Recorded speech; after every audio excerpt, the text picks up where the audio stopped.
How to bid welding jobs independently. I was asked this question by a few people, so I wanted to address it. I looked on YouTube and I Googled it, and I didn't see anyone actually giving us the game or giving us the information that we really needed. They was going around hitting different things on how to do it, but I'm going to just be direct because I'm an independent welder, so I'm going to give it to you from an independent welder standpoint.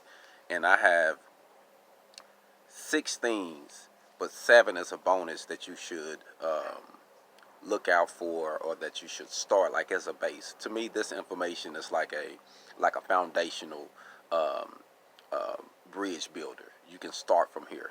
So number 1 would be have a service charge for your service. So you need to come up with a charge. If you're doing shop fabrication or you're doing mobile welding, you need to have a base charge. So say anywhere from $30 to $150, or $30 to $250, whatever, depends on what you're doing. So come up with your base on what you're doing. Me personally, my fabrication charge, if I'm doing fabrication, my base charge would be $50 an hour. If I'm doing mobile welding, my base charge is start off at $75 an hour. So it all depends on what I'm doing, and I go from there. So number 2 would be add 25% on the material when you're doing a person's job. So say if they want you to get X amount of material, and you got to look up the material, and you got to call to make sure you get the right prices and all these things. Add 25% onto that. That way you can get compensated for your time from doing that, because a lot of times they'll have you waste your time. So you put that on there. That way, if everything go good, you didn't get compensated for your time.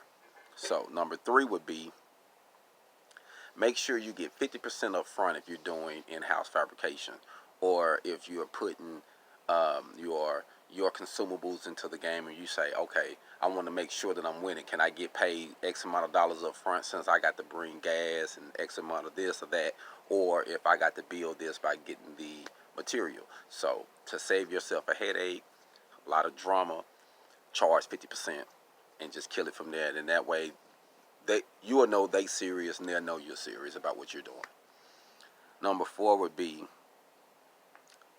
start your time off as soon as you leave your location. So say if you're doing a mobile welding job, you want to start your time off as soon as you leave home. You don't want to start your time off when you get there, because say if it takes you an hour to get there, you still had to get there. So you got to put that into the bid.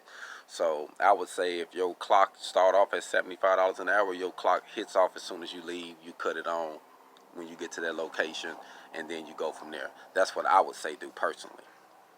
Number 5 would be have a mileage. So come up with you a price that you feel comfortable with. My price is 60 cents a mile. Sometimes it's $1, depends on what I'm doing or how far it is, but 60 cents to $1 is good and average. So you can pick from there. The 6th thing would be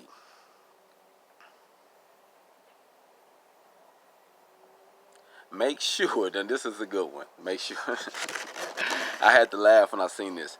Make sure there is no room for questions. Make sure that everything is on the table. Your prices, what you're going to do. So if you go to bed and you wake up and you feel uncomfortable, you need to address the situation. You see what I'm saying? So make sure that is right, because that would keep you from having so many headaches. So don't jump into it until you know every question is asked, every I has been dotted, every T has been crossed. So, and the bonus, number 7 is, this is a red flag. If someone approach you like this, this is a red flag. I don't care who it is. This is how I look at it, and this is how I deal business. If someone calls you to say they want your services or want your product, and they instantly ask you for a deal, they haven't even got anything yet, and they say, hey, how much you give me a deal if I get 100? I got this big thing going on over here. If I can get 100 of these, can I get the best deal? They haven't even bought one yet. You know what I mean? So the way I see, miss me with the bullshit. You buy some, and then we'll work out. Until then, there's no reason for me to entertain the money that I haven't made. They want you to throw this magical number up in the air, and you get all motivated, and you steady dropping down your prices, and you doing it for nothing. Nah, I don't do it. Value what you do. So that's a red flag. So when someone calls me and they say, hey, man, could you give me a deal on this? Nah, this is what my prices is. If you don't like what my prices are, then you might need to change your budget, or you need to increase it or lower it, or whatever the situation is.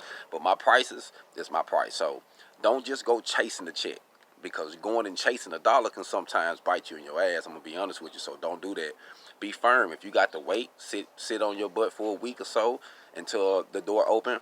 Be fine with it. Find other things to do. Make products. Come up with different ideas in the meantime. But don't sell yourself cheap, because it will most definitely bite you in the ass in the long run. Black Phoenix.